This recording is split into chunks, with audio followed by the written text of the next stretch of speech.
Hello friends, welcome to Money Mantra. मैं आज आपको बताने वाला हूं कि अगर आपकी एसआईपी चल रही है म्यूचुअल फंड में और अगर आप उसे मिस करते हो तो क्या होगा, बेसिकली उसके क्या कॉन्सिक्वेंस होंगे, वो मैं आज आपको बताने वाला हूं कि अगर आप आपकी एसआईपी की इंस्टॉलमेंट को मिस करते हो तो उसी के बारे में बात करते हैं। दोस्तों, नॉर्मली जैसे कि हम सब जानते हैं कि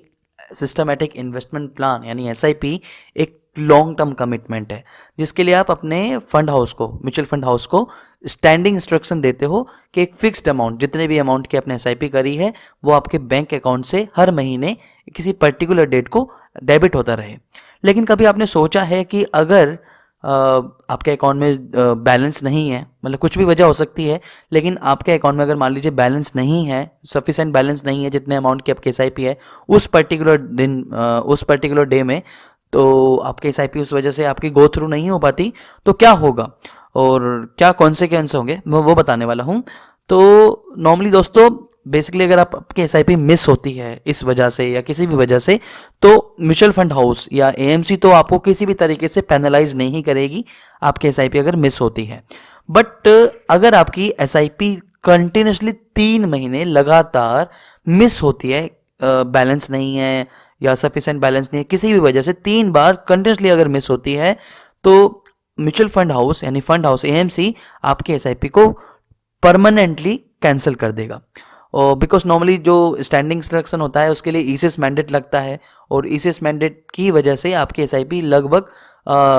3 महीने कंटिन्यूसली प्रेजेंट होती है आपके बैंक को डेबिट करने के लिए। लेकिन अगर आपकी तीनों बार आपकी एसआईपी कैंसिल हो जाती है किसी वजह से, तो आपका ईसीएस मैंडेट कैंसिल हो जाता है, मतलब आपकी एसआईपी कैंसिल हो जाती है,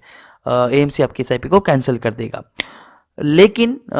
एएम जैसे मैंने बताया कि एएमसी तो आपको चार्ज नहीं लगाएगा किसी भी तरीके का, लेकिन अगर आपका क्योंकि आपके अकाउंट में बैलेंस नहीं है और इस वजह से आपके एसआईपी कैंसिल हो गई है, आपका पेमेंट डिसऑनर हो गया है, तो बैंक आपको चार्ज लगाता है, मतलब बेसिकली बैंक आपको चार्ज कर सकता है। और बैंक बेसिकली जैसे कि मैं आईसीआईसीआई बैंक की बात करूं तो आईसीआईसीआई डिसऑनर पेमेंट डिसऑनर में आपको लगभग 350 रुपये का चार्जेस लगाता है। एचडीएफसी बैंक भी आपको 250-300 रुपये के करीब का चार्जेस लगाता है। ये वेरी करेगा, बैंक टू बैंक वेरी करेगा, पब्लिक सेक्टर बैंक्स में थोड़ा कम होगा चार्जेस। बट आपकी अगर एसआईपी डिसऑनर होती है, अगर आपके अकाउंट में बैलेंस नहीं है इस वजह से, तो आपके एसआईपी पे चार्जेस, आपके ईसीएस रिटर्न के चार्जेस लगेंगे, जिससे आपको बचना है। तो अगर सपोज करो आपके सामने ऐसी सिचुएशन आती है कि आपके अकाउंट में किसी वजह से सफिशिएंट बैलेंस नहीं है या 3-4 महीने में लिक्विडिटी क्रंच रहेगा, तो आपके पास ऑप्शन है कि आप अपनी एसआईपी को कैंसिल कर सकते हो या स्टॉप कर सकते हो। और नॉर्मली अगर आप अपनी एसआईपी को स्टॉप करना चाहते हो उस समय के लिए, तो आपको, अगर आप ऑनलाइन रिक्वेस्ट देते हो, मतलब उसके लिए आपको इन्वेस्टमेंट अकाउंट क्रिएट करना पड़ेगा म्यूचुअल फंड की वेबसाइट पर जाके, वो आसानी से आप फोलियो नंबर से कर सकते हो। It's a very easy process, उसमें 5-10 मिनट में आपका इन्वेस्टमेंट अकाउंट क्रिएट हो जाएगा। लेकिन अगर आप ऑनलाइन के थ्रू अपनी एसआईपी को स्टॉप करते हो तो उसमें लगभग 10 दिन का समय लगता है। तो यानी जो भी आपकी एसआईपी की अपकमिंग ड्यू डेट होगी उससे लगभग 10 से 12 दिन पहले आप अपनी एसआईपी को स्टॉप करना पड़ेगा, अगर आपके 3-4 महीने में अपनी एसआईपी के कमिटमेंट को पूरा नहीं कर सकते हो, अदरवाइज चार्जेस लगेंगे, आपका बैंक आपको चार्जेस लगाएगा। और अगर आप फिजिकल फॉर्म के थ्रू अपने एसआईपी को स्टॉप करना चाहते हो या कैंसिल करना चाहते हो, तो अपने एसआईपी ड्यू डेट से 30 दिन पहले आपको अपने उसके लिए रिक्वेस्ट देनी पड़ेगी, 30 दिन पहले लगभग, क्योंकि एक एसआईपी की साइकिल को 30 दिन का पीरियड लगता है। तो 30 दिन पहले आपको रिक्वेस्ट देनी पड़ेगी अगर आपको आने वाले 3-4 महीने में अपनी एसआईपी को कैंसिल करना है, मतलब पेमेंट ना हो आपका या कैंसिल करना है आपको। और जब भी आपको लगता है कि अब मेरा फाइनेंशियल कंडीशन सही हो गया, तो अपनी उसी एसआईपी को कंटिन्यूसली री स्टार्ट कर सकते हो, दोबारा एसआईपी स्टार्ट कर सकते हो सेम फोलियो में कीजिए, क्योंकि जो भी आपका एग्जिस्टिंग, और उसी सेम फोलियो में कीजिए। और मैं आपको बता दूं कि जो भी आपका एग्जिस्टिंग इन्वेस्टमेंट होगा, देन आपने, मान लीजिए आपने एसआईपी को कैंसिल कर दिया, स्टॉप कर दिया, तो जो भी अभी तक आपने एसआईपी में पैसा लगाया हुआ है वो पैसा इन्वेस्टेड रहेगा, उस पैसे पे उसी हिसाब से रिटर्न्स मिलते रहेंगे। जितना पैसा इन्वेस्टेड हो चुका है ऑलरेडी उस पर रिटर्न्स मिलते रहेंगे, वो पैसा आपका लूज नहीं होगा। और जब भी आपको लगता है कि मुझे अब दोबारा एसआईपी कर लेनी चाहिए, तो वो अपनी एसआईपी उसी फोलियो में दोबारा जब रिस्टार्ट करते हो, तो जो भी आपका एसआईपी आगे फ्यूचर में स्टार्ट होता है वो उसी अमाउंट में ऐड ऑन होता रहता है, हर महीने उसी तरीके से कंटिन्यूसली चलता रहता है। तो लेकिन जो भी एग्जिस्टिंग अमाउंट होगा उस एग्जिस्टिंग अमाउंट पे आपको रिटर्न्स मिलते रहेंगे।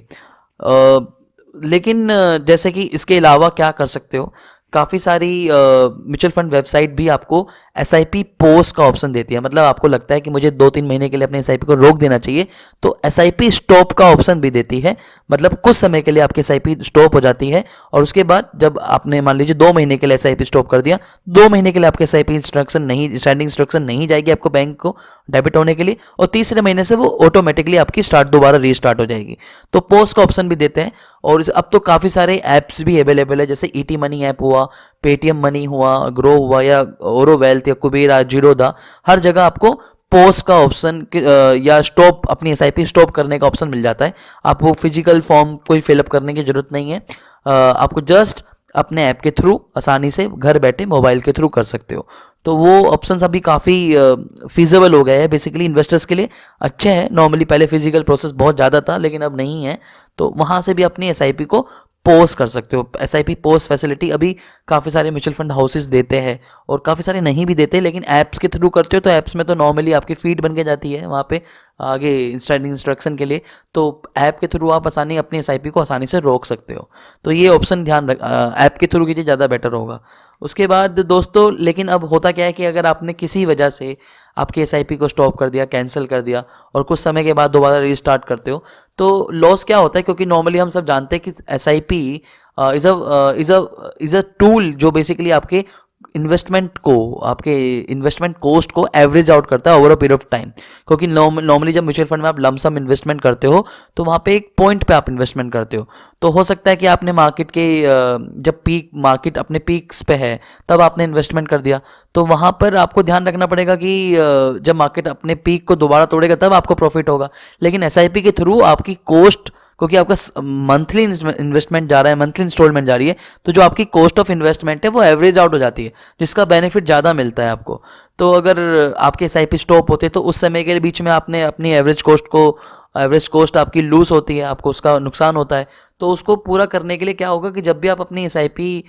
जब भी आप 3-4 महीने के बाद आपकी फाइनेंशियल कंडीशन दोबारा ठीक होती है तो एडिशनल परचेज कर सकते हो। तो एडिशनल परचेज सेम स्कीम में, सेम फोलियो में कीजिए, आपका जो भी एग्जिस्टिंग अमाउंट उसमें ऑलरेडी पड़ा हो उसी में वो ऐड ऑन हो जाएगा। जैसे SIP दोबारा रिस्टार्ट करते हो, ऐसे एडिशनल परचेज उतने ही अमाउंट का आप दोबारा कर सकते हो। उससे आपको एक तो 2 फायदे होंगे, एक तो आपकी जो एवरेज कॉस्ट है वो फिर दोबारा, मतलब उसको फ़ायदा मिल जाएगा, आपने एडिशनल परचेज कर दिया तो उसमें अमाउंट में दोबारा लोकेट हो जाएगा, तो आपको फ़ायदा मिलेगा, आपकी cost of investment average out हो जाएगी। जब मार्केट में नीचे मंदी आती है तब दोबारा इन्वेस्ट कर दीजिए, एडिशनल परचेज कर लीजिए। और दूसरा फ़ायदा ये होगा कि दोस्तों कि जिस नॉर्मली जैसे कि SIP हम अपने काफ़ी बार फिनेंशियल गोल से भी अलाइन करते हैं, जैसे रिटायरमेंट हुआ, चाइल्ड एजुकेशन हुआ, उसके लिए जो आपका टारगेट कॉर्पस है जो जुड़ना है, अगर आपने बीच में 6-7 महीने 1 साल के लिए अपने SIP को स्टॉप कर दिया तो उसको पूरा करने के लिए, आपके टारगेट कॉर्पस को समय पे जोड़ने के लिए, समय पे एक्यूमुलेट करने के लिए आप अपना एडिशनल परचेज करते हो तो उसके लिए भी हेल्प मिल जाती है। तो ये आप कर सकते हो, इसमें फ़ायदा मिलेगा आपको एडिशनल परचेज का। तो ये बेसिकली दोस्तों ऑप्शन थे जिसमें मैंने आपको बताया कि अगर आपकी SIP मिस होती है तो क्या होगा। SIP मिस होती है तो बैंक तो आपको चार्जेस लगाएगा, तो आपके पास ऑप्शन है SIP कैंसिल करने का, SIP पोस्ट करने का। काफ़ी सारे ऐप्स के थ्रू आप मोबाइल के थ्रू ही कर सकते हो, जैसे मैंने बताया ET मनी हुआ, पेटीएम मनी हुआ, कुबेरा हुआ, और भी काफ़ी सारे ऐप्स अवेलेबल है। तो वहाँ से आप अपने SIP स्टार्ट कीजिए, और अगर आपको लगता है किसी महीने में SIP पे नहीं कर पाता हूँ तो आप स्टॉप कीजिए, कैंसिल कीजिए, विड्रॉ भी आप ऐप के थ्रू कर सकते हो, सब कुछ आसानी से है। तो आज के लिए दोस्तों इतना ही था। मेरा वीडियो बनाने का मकसद, मैं इसी तरीके से जितने भी नॉर्मली जो बेसिक क्वेश्चन होंगे म्यूचुअल फंड्स के, उन पे